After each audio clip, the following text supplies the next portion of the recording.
इसे ध्यान से पढ़ने की कोशिश करिएगा। और ये जो स्क्रीनशॉट मैंने ऐड कर रखे हैं वीडियो में, ये गूगल के द्वारा लिए गए हैं। पहली खबर जो है वो है 4 सितंबर 2022 की, और दूसरी खबर वो है 5 सितंबर 2022 की। तो रिसेंटली हाल फिलहाल की न्यूज़ है, उसी के ऊपर मेरी बात होने वाली है कि ये क्या है, क्यों है, किस वजह से है, अच्छा है, बुरा है, होना चाहिए, नहीं होना चाहिए, क्यों। देखिए। नमस्कार। थंबनेल और वीडियो की स्टार्टिंग में आपने देख लिया होगा, समझ गया होगा आप वीडियो किस बारे में होने वाली है।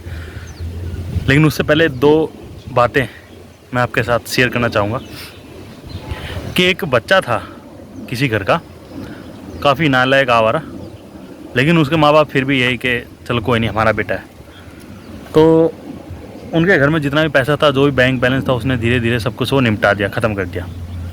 फिर उसके बाद में फिर भी उसके माँ बाप यही बोलते कि वो हमारा बेटा है, कोई बात नहीं, हमारा खून है। फिर उसने उनके एक दो प्लॉट थे, कुछ दुकान थी, वो बेच दिए। वो पैसा भी सारा ऐसे ही शराब में, दारू में उड़ा दिया। फिर भी वो लोग यही कहते कि भाई चलो हमारा बेटा है, हमारी औलाद, हमारा खून है। और एक दिन उसने घर ही बेच दिया, वो रोड पे आ गए, और फिर भी वो माँ बाप यही बोलते रहे कि हमारा बेटा है।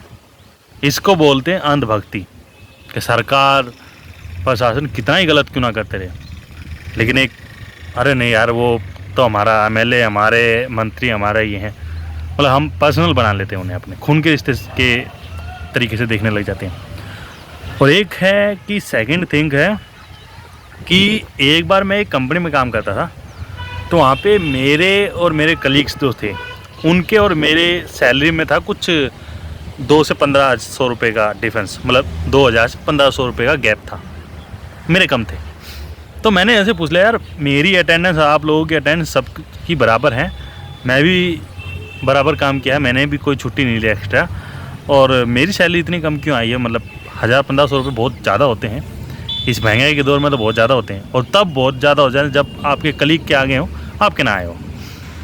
तो जब मैंने उनसे ये बात की तो वो बोले कि भाई देख ले, एचआर से पूछ ले, फ़ोन कर ले, ये कर ले, लेकिन वो भाई तेरे को ही समझा देंगे, वो उनकी गलती तो कभी होती ही नहीं। मैंने बोला चलो कोई नहीं, देखते हैं।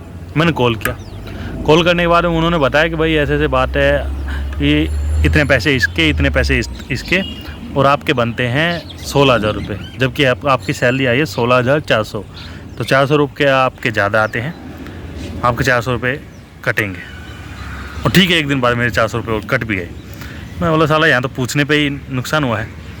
तो कहने का मतलब ये है कि हम अगर सरकार से किसी भी पॉलिसी के बारे में, किसी भी बात के बारे में, किसी भी चीज़ के बारे में हम पूछेंगे, मतलब हम क्वेश्चन पुट आउट करते हैं, तो मेरे को लग रहा है वो सरकार ही हमें उल्टा घेर के बैठ जाएगी। मतलब वो हम जिन चीज़ों में उनके कमियां गिनवा रहे हैं, वो उन्हीं कमियों को फ़ायदा गिनवाने लग जाए। मतलब हमारे जो डिसएडवांटेज है उनको वो एडवांटेज बता के और हमारे सामने पेश कर देंगे कि देखो इतना फ़ायदा, इतना नुकसान, तुम्हें क्या पता, तुम्हें जानते क्या तुम। 4 तारीख को खबर आई कि भाई सीआईएसएफ के 3000 पद ख़त्म कर दिए ऑल ओवर इंडिया से, एयरपोर्ट से, उनकी ज़रूरत नहीं है। अब 5 तारीख को खबर आती है कि भाई आरएसएस का मुख्यालय है दिल्ली में, वहाँ पे सीआईएसएफ की सिक्योरिटी प्रदान की जाएगी। जबकि अगर सीआईएसएफ की फुल फॉर्म देखें तो केंद्रीय औद्योगिक सुरक्षा बल, ये उसका नाम है। तो मतलब आरएसएस कोई औद्योगिक क्षेत्र नहीं है, या इस देश की कोई ऐसी धरोहर नहीं है कि जहाँ पे सीआईएसएफ की सिक्योरिटी दी जाए। लेकिन वो क्यों दी जा रही है? वो इसलिए दी जा रही है क्योंकि कहीं ना कहीं, आप मानो या ना मानो, लेकिन देश को ही आरएसएस चला रही है, तो उनकी सुरक्षा तो ऑटोमेटिक सीआईएसएफ को देनी पड़ेगी।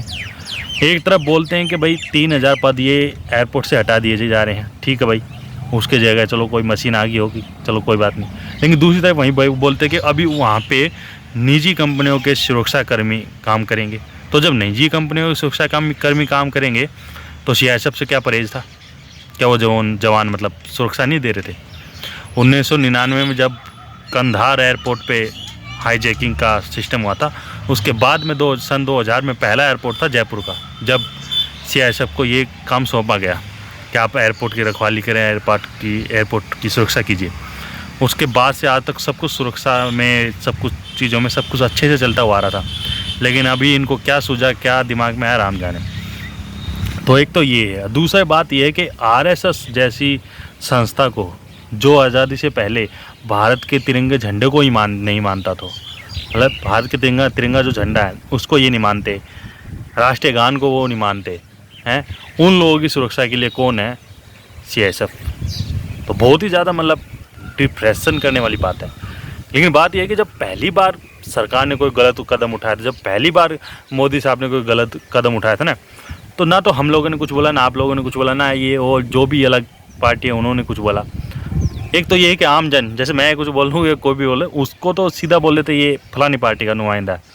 तो आम जनता को तो ये मानते हैं, आम जनता तो हमारे हमेशा पक्ष में ही, वो तो हमें विरोध कर ही नहीं।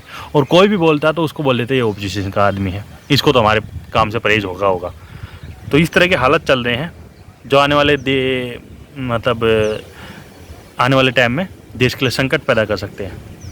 जिस प्रकार अग्निवीर स्कीम आ भी गई, पास भी हो गई, भर्तियाँ भी हो रही हैं, लेकिन क्या लगता है आपको कि 4 साल के सिपाही उतने निष्ठावान होंगे जो उम्र काटने वाले सिपाही होते हैं? मतलब मुझे नहीं लगता। होंगे, कुछ होंगे, पर शायद ही बहुत कम होंगे। वीडियो में कुछ भी अच्छा लगा हो तो धन्यवाद। मैंने वीडियो सुबह से 3 बार रिकॉर्ड कर चुका हूँ, लेकिन क्या है कि आसपास में काम चलता रहता तो बैकग्राउंड नॉइस इतनी ज़्यादा कि पूछो मत।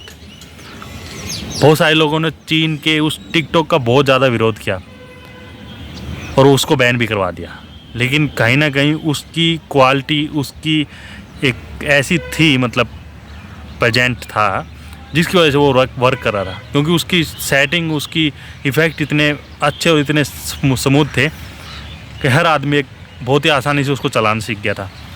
अब मैं सुबह से 2 घंटे हो गए, मैंने एक वीडियो तैयार करी, उसमें बैकग्राउंड नॉइस इतना ज़्यादा आ रहा, मैं उसको रिमूव कर करके परेशान हो गया, लेकिन रिमूव हो नहीं रहा। और अगर रिमूव हो रहा तो फिर मेरी आवाज़ पहचान में नहीं आ रही, मुझे बहुत बुरा लगा। तो इस तरह का है। टिकटॉक में वाकई काबिलियत थी, वो फंक्शन कुछ ऐसा था, मतलब ऐसा नहीं था कोई ज़बरदस्ती किसी के ऊपर थोपा गया हो, किसी ने बोला भी नहीं था कि इस ऐप को डाउनलोड करें, लेकिन वो ऐप इसलिए चला क्योंकि उस ऐप में जान थी। और वैसा ऐप टिकटॉक बैन हो गया 2019 में 2020 में, लेकिन अभी तक ऐसा कोई ऐप नहीं आया जो उसको मात दे सके।